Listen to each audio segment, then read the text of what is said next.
Hey friends, we're going to be working a little bit on relating fractions to area this week. So a fraction, remember from last year, is a number that names a part of a whole.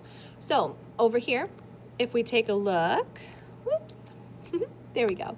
If we take a look at over here, we have four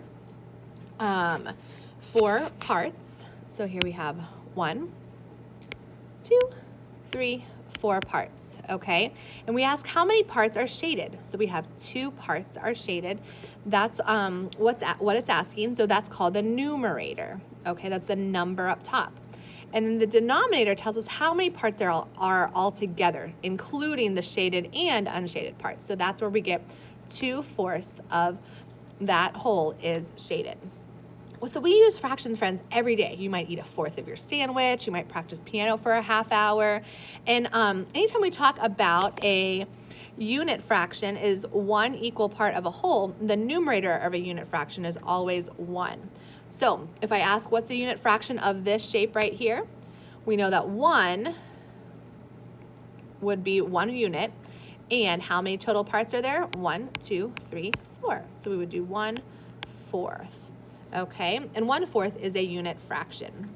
And we know that 1/4, each of those parts are 1/4. So that's a fourth, that's a fourth, that's a fourth, and that's a fourth. So 4 equal parts also equal 4 1/4. What fraction names the shaded part of this figure? Okay, so remember, how many parts are shaded? 1. And then we'll put our line. And then how many total parts are there, including that shaded part? 1, 2, 3. Okay, so we would say 1/3 of this figure is shaded. Let's see, which drawing shows 1/6? Mark all that apply.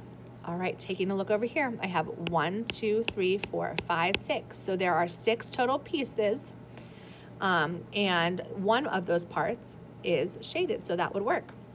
This one only has 1, 2, 3, 4, so that would not work. Let's look over here at C. 1, 2, 3, 4, 5, 6, and 1 is shaded, so C would also work. D, we have 1, 2, 3, 4, 5, 6, 7, 8 total parts, so that won't work. And E, we have 2 total parts, so that won't work. Okay, so we need to make sure we have 6 total parts to get us 1/6, and that one of those 6 parts is shaded. What fraction names the shaded part of this model? So let's take a look at how many parts are shaded. 1, 2, 3. So we would put 3. And then our line, and how many total are there? I know 3 are shaded, so count on. 4, 5, 6, 7, 8 to give us 3/8 of that model is shaded. Let's practice one more. Each equal part shows 1/4. 3 1/4 parts are shaded, so we would say 3/4 of the whole is shaded. Again, we count how many shaded parts, 1, 2, 3, to give me that 3 as the numerator, and how many parts are there totally in all? How many equal parts are there? 1, 2, 3, 4 to give us that denominator. All right, friends, let's practice fractions a little bit tonight for homework, and then we'll continue practicing the rest of the week. Great job listening.